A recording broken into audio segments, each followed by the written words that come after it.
Diego, agora é o momento das redes sociais. É o momento das redes sociais. É o momento, aquele momento que você fica falando, que as pessoas têm que falar e conversar com a gente lá no Face e no blog do Novo Tempo. É isso, aqui em cima da minha cabeça agora está abrindo o link para o facebook.com/hiperlinkados. Lá você vai poder fazer comentários, vai poder curtir, compartilhar cada quadro separado desse programa, todos os programas anteriores que você não viu, que você já viu, que você quer rever, tá tudo lá na nossa fanpage. Procura, interage com a gente, curte a fanpage para poder estar sempre atualizado sobre o que está rolando aqui no Hiperlinkados. E Diego, tudo isso que você falou também serve para o blog. É verdade. novotempo.com/hiperlinkados. E eu fiquei sabendo de uma coisa. Tem gente entrando lá no blog e tá baixando os episódios. Certo. Tem gente baixando os episódios, tem gente pegando os textos que a gente publica lá e pregando na igreja. Olha que legal. É para fazer isso mesmo. Legal. Então é para isso que serve. É para você ir lá, entra, baixa, pega, usa. Aqui em cima. Espalhe essa mensagem.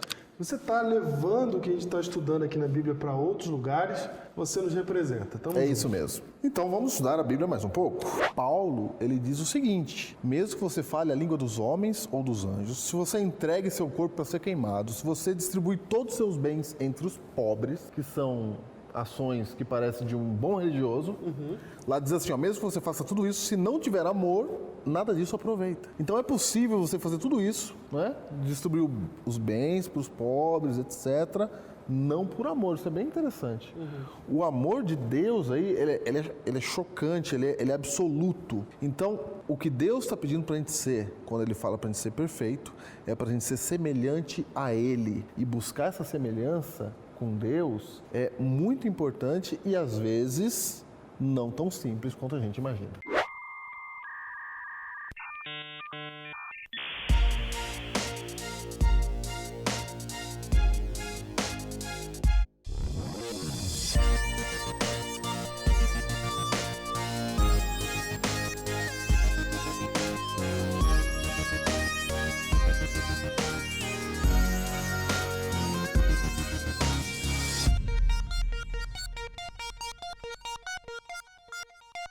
Ano passado a gente viu que perfeição é se assemelhar a Deus. Exatamente. Principalmente no texto de Mateus, capítulo 5.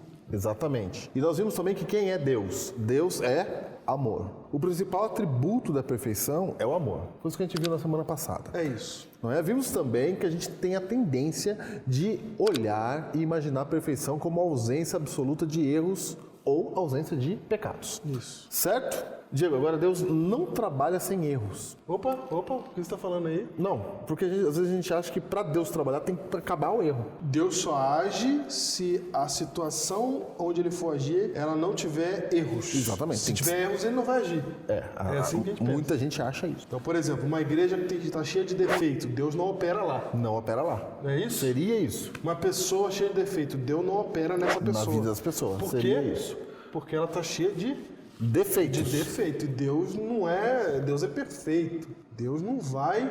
a palavra que a gente usa não vai ser... Mimar. Não vai cooperar, né, com aquilo que está no erro. Que está no erro. Exatamente. Então, inclusive, é uma frase que tem que ser bem colocada, que é estar no erro é uma coisa. Agora, ter erros... Errar é outra coisa. E ser errado é até uma coisa diferente de estar no erro. Okay? Exatamente. Vamos deixar isso bem claro aqui. Mas Deus... A gente tem essa impressão, não vai operar em coisas erradas. Exatamente. Então, olha só, não é isso. Não é isso? Não. Pronto, não. é assim que você vai? Pronto é assim, porque, olha, quê? se Deus for esperar acabar com o erro para operar, aí vira paganismo. Olha, profundo. Sabe por quê? Por quê? Como é que é o paganismo? O paganismo é o homem age e se o homem agir direito, Deus reage à ação do homem. Perfeito. Então eu tenho que corrigir o meu erro ou pagar uma dívida para aí Deus poder agir. Exatamente. Como é que as religiões pagãs ensinam? Elas ensinam que se você quer uma ação de Deus, você tem que fazer alguma outra coisa. Você tem que dar uma oferta, fazer uma oferenda, fazer alguma coisa. Quando você faz essa oferenda, Deus, aí ele reage à oferenda. O Deus da religião lá. Essa oferenda normalmente é pagando alguma coisa, né? Paga alguma coisa, um ritual, alguma coisa. Isso. Entendeu? Você faz alguma coisa Então Deus reage ao que você está fazendo. Mas isso não é a religião do Deus da Bíblia. Isso. O Deus da Bíblia é o contrário disso. É Ele que age primeiro. Exatamente. Então Ele não esperou acabar o erro. Ele não esperou uma oferenda, um ritual para agir. Ele age primeiro, durante e depois, né? Não, Ele age o tempo todo. Então, mas foi Ele que toma a iniciativa. Ele que vem e pergunta para Adão, onde você está, Adão? É isso mesmo. Ele que age. E ele age como? Ele age amando, morrendo por nós. Aí ele morre por nós, aí a pergunta agora é... Então, primeiro ele age criando, né? Exatamente. E quando ele cria, ele já sabe que vai ter o problema da morte, do Tudo. pecado. Já está sabendo de ele tudo. Ele cria assim mesmo. Cria assim mesmo. Tinha erro, né? Imagina, ele vai fazer o projeto de criação do homem, ele já sabe que lá na frente vai dar um problema. Sim. Mas ele faz assim Eu mesmo. vou fazer assim mesmo. E aí, quando dá o problema, é Ele que toma a iniciativa. Então, o nosso Deus, ele difere de todos os deuses de mitologias, de literaturas que você encontrar, porque nas literaturas o ser humano age e Deus reage. O Deus da Bíblia não. O Deus da Bíblia é Ele que toma a iniciativa, é Ele que age. Então, por isso eu estou dizendo que Ele não espera o ambiente perfeito, sem erros para agir. Ele age primeiro. Então, Ele age apesar dos nossos erros. E agora, o que eu faço a partir daí é a reação. A reação é do homem e não de Deus. A ação é de Deus. Tudo que você falando é muito bonito, mas eu quero exemplo. Porque você falou aí tudo conceito e tal, Entendi. Legal, lógico, concordo. Quero saber aonde que eu vejo Deus agindo no meio do erro. A Bíblia, ela tá cheia de gente errada que Deus está atuando. Davi. Quem é Davi? Davi, todo mundo sabe Davi. O primeiro tem que falar é Davi. O primeiro que você fala é Davi. É o que vem na cabeça. O homem segundo o coração de Deus, que olhou a menina lá, gostou da menina, mandou matar o marido dela e ficou com ela. Sim. É Davi, etc. Né? E etc. E etc.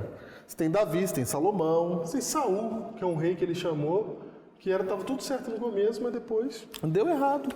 E Deus estava ali, agindo, trabalhando, sempre ali. O próprio povo de Israel. O próprio povo de Israel. Moisés pegando as tábuas da lei, descendo todo alegrinho. E o povo lá. Para levar as tábuas da lei que o Senhor fez. Entregou para eles. Olha, contrato na mão. Sim. Quando ele chega ali perto do povo, o povo está lá. Tudo errado. Tudo errado. Tudo errado. Você tem a igreja na época de Cristo, os fariseus. Rapidinho. Deus pega as tábuas da lei, dá para Moisés e fala, entrega lá. Entrega lá. Ele não sabe o que está acontecendo lá no Israel. Deus sabe, é verdade. Deus já sabe faz tempo. Ele fala, entrega lá. É, Moisés vem vindo. Entrega lá. Então, quer mais exemplo? Mais exemplo. É só ler a Bíblia. Lê aí. Lê a Bíblia. Tem um monte, é todos os exemplos.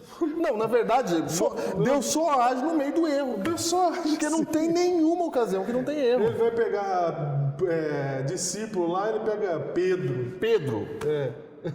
Filho do Trovão, apelido dos caras. Filho do Trovão, você tinha um terrorista, que era o Zelote. Tinha o Zelote. Simão Zelote. Não, Você depois tinha... a gente fala mais desses Nossa, personagens. então. Aí. Tem um desenho muito famoso aí, chamado Simpsons, né? Sei, Que todo mundo Simpsons. conhece. Que tem uma cena lá que o Homer tá lendo a Bíblia. E aí a filha dele, a Lisa, pergunta, nossa pai, você tá lendo a Bíblia? O que você tá achando, né? E aí ele fala assim, tá todo mundo aqui é pecador, menos esse tal de Jesus. Ah, é isso que ela fala? É isso que ele fala. Cara, até o Homer Simpson sabe. Até o Homer sabe que o único certo na Bíblia se chama Jesus Cristo. Tá aí. Todos os outros personagens, por mais lindos e maravilhosos que sejam, por mais que tenha música sobre eles, o que quer que seja, por mais admiráveis que sejam no fim de sua vida, todos eram pessoas cheias de erros. Tá aí. Então, Deus, ele não opera sem erros, ele não trabalha sem erros. Ele trabalha e opera apesar dos nossos erros. E só para deixar bem claro, Deus não comete erros. Os erros não são de Deus, mas ele age em nós e no nosso contexto, apesar dos nossos erros. E se isso não é entendido corretamente, você cai no universo da religiosidade baseada no medo. Sim. A religiosidade baseada no medo, ela gera lucro para algumas pessoas. Certo. Entendeu? Tem gente que faz e fomenta isso, gera lucro, gera pessoas no poder e etc. É um meio de opressão, entendeu? Nós não vamos falar disso aqui hoje, Sim. Mas é muito importante entender o Deus da Bíblia para você não cair nesse tipo de armadilha. Então, se você acha que perfeição é fazer tudo certinho, cumprir a lei tudo direitinho, vai gerar um certo problema na sua religiosidade. ela vai parecer mais com o paganismo do que com o cristianismo. Ó, Por quê? Porque se você foca em fazer tudo certinho, cumprir toda a lei certinha, não estamos dizendo que não é para você tentar fazer isso, não. Não estamos dizendo isso.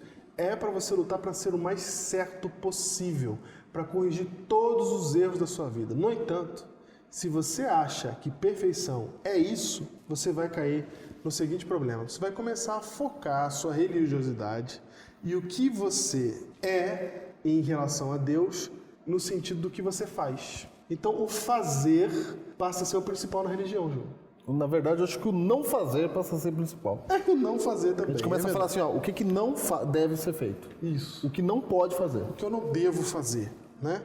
Então, o que é um fazer, né? Ou o que eu tenho que fazer, ou o que eu não tenho que fazer. O que aconteceu aqui? Virou uma religião meritória. É aquilo que eu realizo para poder conseguir o agrado de Deus. Entendi. Entendeu? Tá claro, tá claro. Então, você não pode achar que a perfeição bíblica, o que Deus está pedindo para nós, seja esse tipo de comportamento. E eu quero frisar mais uma vez, nesse cenário que você está colocando, sempre vai ter uma pessoa que é aquela que mais realiza ou aquela que menos erra. É verdade. Aí ele se torna esse líder carismático que vai arrastando pessoas oprimidas por ele. Isso é muito comum. Sim. E se eu estou focado no que eu vou fazer ou no que eu não vou fazer, quem é o sujeito da frase? Sou eu. Então, o ser humano é o sujeito da religião, é o líder religioso, entendeu? E eu, o que eu faço, o que eu não faço. faço. E aí, como vira uma religião do que eu faço e que eu não faço, eu começo a medir os outros a partir de mim. Cristo deixa de ser o modelo, Cristo deixa de ser o modelo. e o modelo passa a ser alguém. Isso. Ou eu. Exato. Eu sou o modelo. Isso. Porque aí, o que acontece? Eu me incomodo quando alguém faz uma coisa que eu já não faço. Que não me incomoda. Entendi. Não é? Porque a religião está centrada no fazer e no eu, que são duas coisas que devem ser extirpadas do cristianismo. Porque tudo o que nós fazemos por meio de Deus, pela ação de Deus na nossa vida, pelo que Ele fez por nós, e não o que nós fazemos por Ele. Primeira coisa. Segundo, eu não estou no centro do cristianismo. Quem está no centro é Cristo Jesus. E o terceiro motivo para você se preocupar em ter o conceito perfeito, o conceito certo de perfeição, é que se você entender perfeição como ausência de erros, como uma vida certinha, você vai deixar de viver a verdadeira perfeição que a Bíblia pede, que é se assemelhar a Deus, que é ser amoroso. No capítulo 19 de Mateus acontece um diálogo muito conhecido, uma história bastante conhecida a respeito de um jovem rico e Jesus. Nessa conversa, o jovem aborda o mestre, querendo saber a respeito da salvação, da vida eterna e do reino de Deus. Ele pergunta: bom mestre, o que eu preciso fazer para herdar a vida eterna? Na versão de Lucas, Jesus responde com uma pergunta, mas na versão de Mateus, Jesus afirma: olha, se você quer entrar na vida, obedeça os mandamentos. E aquele jovem, ele retruca para Jesus: mas mestre, eu já guardo todas essas coisas, todos os mandamentos eu já guardo. Eu não adultero, eu não mato, eu não roubo, eu honro meu pai e minha mãe, eu adoro Deus acima de todas as coisas. O que mais eu preciso fazer? E aí Jesus dá uma resposta muito intrigante, que faz a gente parar para pensar um pouco. Ele fala assim, ó, se você quer ser perfeito, vá venda tudo que você tem, dê o dinheiro aos pobres para acumular tesouros no céu, depois venha e siga-me. Uma coisa que sempre me incomodou nesse texto, ou sempre me chamou a atenção, é o fato de que aquele jovem ele guardava todos os mandamentos e Jesus não questiona a sua guarda dos mandamentos, ele simplesmente concorda. Só que ele afirma uma coisa: se você quer ser perfeito, te falta algo. Ou seja, para Jesus, a completa guarda de mandamentos oferecida por aquele jovem não era um símbolo de perfeição. Ele não tinha entendido de forma completa toda a magnitude do que Deus espera de nós como seus filhos. Jesus continua: se você quer ser realmente perfeito, você precisa parar de pensar em você mesmo e você precisa considerar o bem e os interesses dos outros, principalmente aquelas pessoas que têm muito menos do que você tem. Você é um jovem rico, você tem muitas bênçãos, mas você não compartilha isso com as pessoas. Da perspectiva de Jesus, aquele jovem não era perfeito, apesar de sua guarda aos mandamentos. Não que a guarda estivesse errada, Jesus afirma: se você quer entrar na vida, guarde os mandamentos. Mas isso não era significado de perfeição para Jesus. E Jesus estava certo, porque aquele jovem, ele demonstra sua imperfeição quando ele dá as costas para Jesus e pensa mais nos seus ganhos, mais nos seus bens e no seu dinheiro do que nos outros filhos de Cristo que precisavam ser cuidados. Talvez você viva essa vida focada no não faça isso e não faça aquilo. Isso já livra a gente de um monte de problema mesmo. Mas talvez você precise escutar Jesus te falando, olha, ainda te falta uma coisa. Te falta pensar mais nos outros do que em você mesmo. E quando você fizer isso, você vai estar buscando a perfeição que eu exijo de vocês. Isso aí é importante.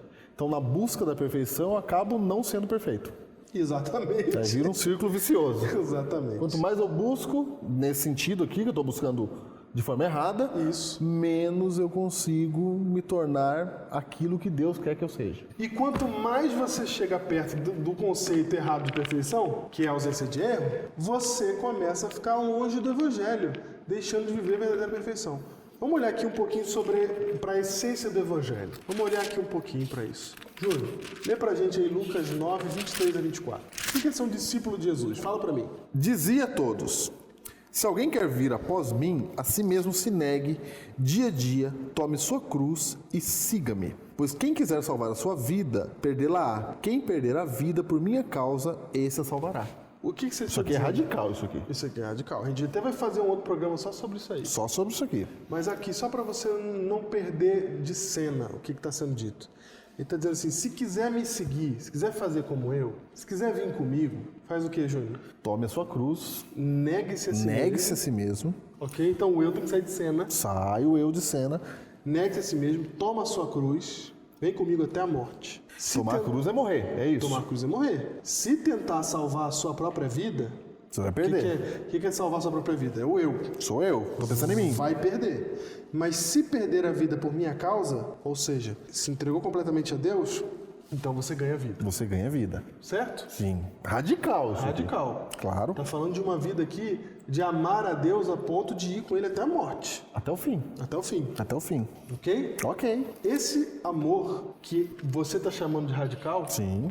é o amor perfeito que Deus quer apresentar pra gente.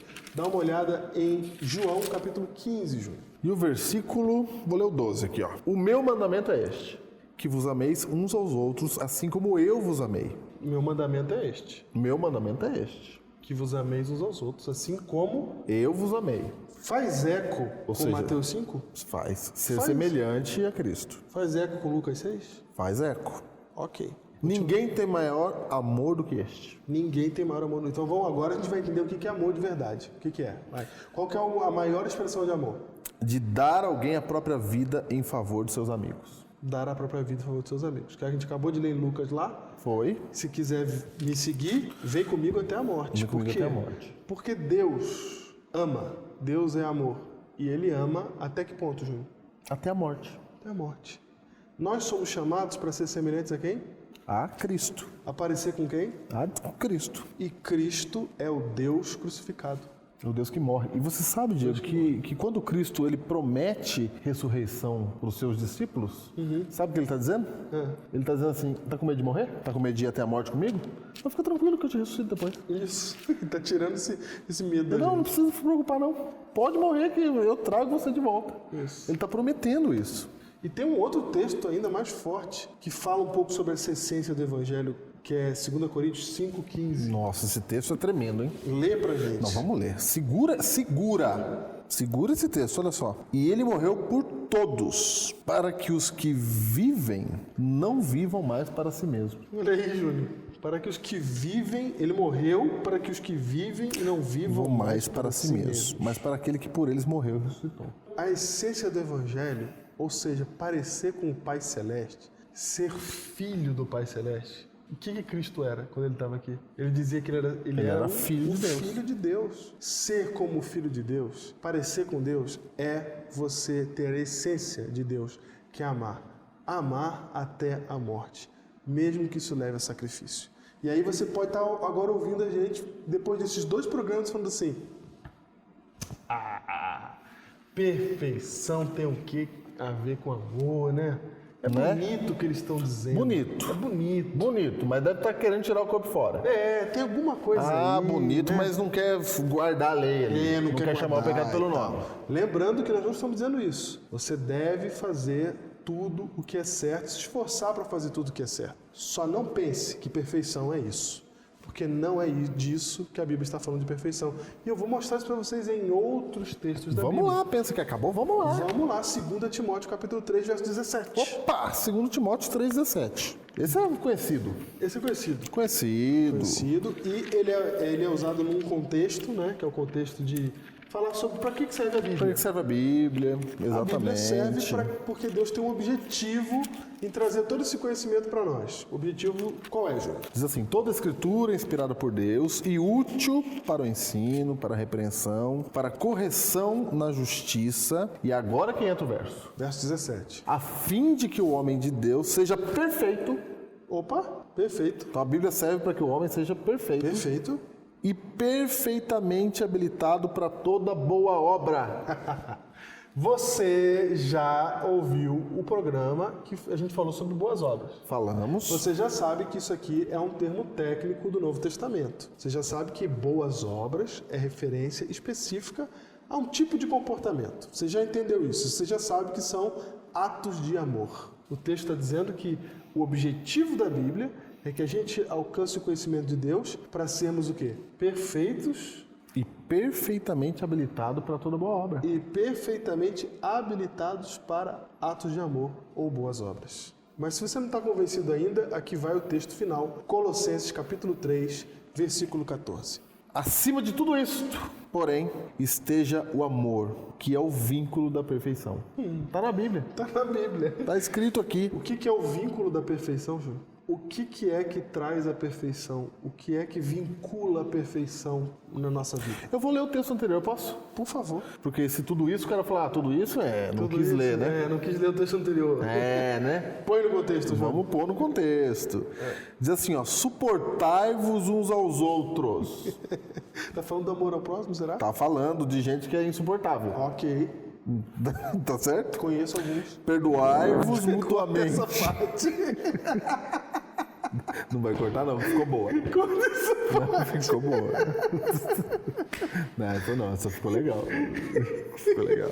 Suportai-vos uns aos outros. Perdoai-vos mutuamente, caso alguém tenha motivo de queixa contra outrem. Assim como o Senhor vos perdoou. Ó, por quê? Você tem que ser semelhante a Ele. Adeus. Assim como o Senhor vos perdoou, assim também perdoai vós.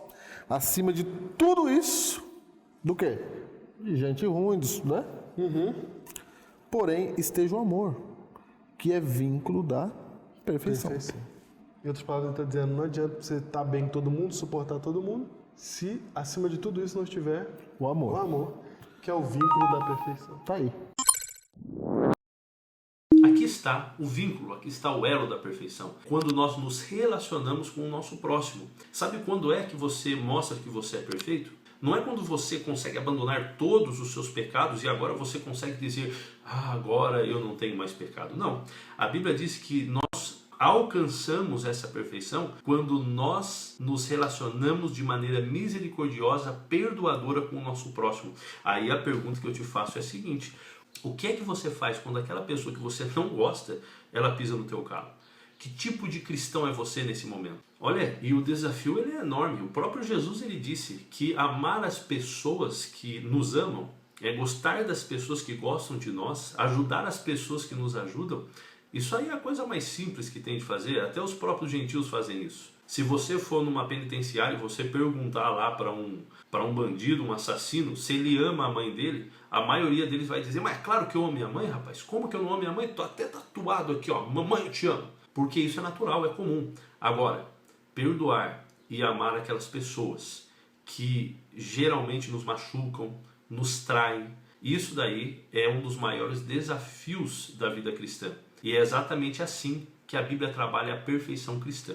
Diante de tudo isso, amigos, só resta uma coisa a fazermos. É nos lançarmos aos pés de Cristo e pedir perdão pelos nossos pecados e clamar pela sua misericórdia e pedir incessantemente que Ele derrame no nosso coração o seu amor.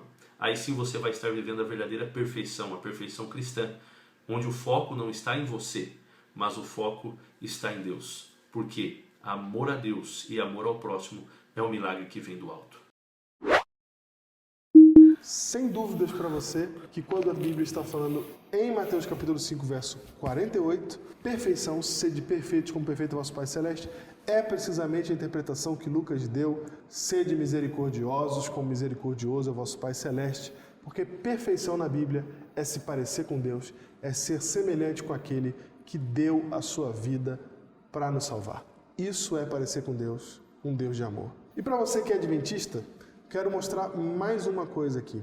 Nós, adventistas, temos na nossa história Ellen White, que é uma das pioneiras, uma das pessoas que estava no início dessa igreja, e ela deixou escrito um texto muito interessante, falando exatamente sobre perfeição como ausência de erro e a perfeição segundo o que a Bíblia diz ser. Olha o que ela diz em Testemunhos, volume 2, página 549. Não podemos nos igualar ao modelo. Quem é o modelo? Cristo. Ela está falando assim, a gente nunca vai conseguir ser exatamente igual a Cristo. Mas você disse que a gente tinha que imitar. Igual a Cristo como? Como? Como que Sem ela tá- pecado. Sem erros. Sem pecados. erros. Ok. Nós não vamos conseguir. Mas eu disse que a gente tem que parecer com ele. No amor. Porque a Bíblia diz isso. No amor. Exatamente. Aham. Mas olha o que ela diz. Mas não seremos aprovados por Deus se não o imitarmos e nos assemelharmos a Ele Opa! de acordo com a capacidade que o Senhor nos dá. Opa! Júlio, Olha aí. ela não está dizendo que a gente vai realmente ser perfeito, sem Igualzinho. erro, sem pecado, mas nós podemos, com a capacidade que cada um de nós tem, diferente. Então não adianta se comparar com ninguém, não adianta ficar medindo os outros. Cada um, segundo a sua capacidade, tem condição de se assemelhar, não é ser igualzinho, Sim, semelhante. se assemelhar a Cristo. Como? Como, Júlio? Ela continua dizendo, o amor pelas almas por quem Cristo morreu. Eu friso. Frisa. O amor pelas almas por quem Cristo morreu. Cristo morreu por quem, Diego? Pelas pessoas, pelas almas. Quais pessoas ele morreu? Todas. Não foi por quem está na igreja? Não, amigo, inimigo, da igreja, fora da igreja, todo mundo. O amor pelas almas por quem Cristo morreu conduzirá à negação do eu e à disposição de fazer qualquer sacrifício para sermos cobreiros do Mestre na salvação de almas. É isso. Espero que não tenha sobrado dúvidas para você agora, porque, Júnior, por mais complexo que tenha sido, a gente gastou 2 dias aqui estudando, dois episódios estudando isso. A mensagem é bem simples. Seja parecido com Deus. Ame. Ame o amigo, ame o inimigo, ame até a morte. Seja como Jesus. É isso que Deus pede de você. Sede perfeito, como perfeito é vosso Pai Celeste.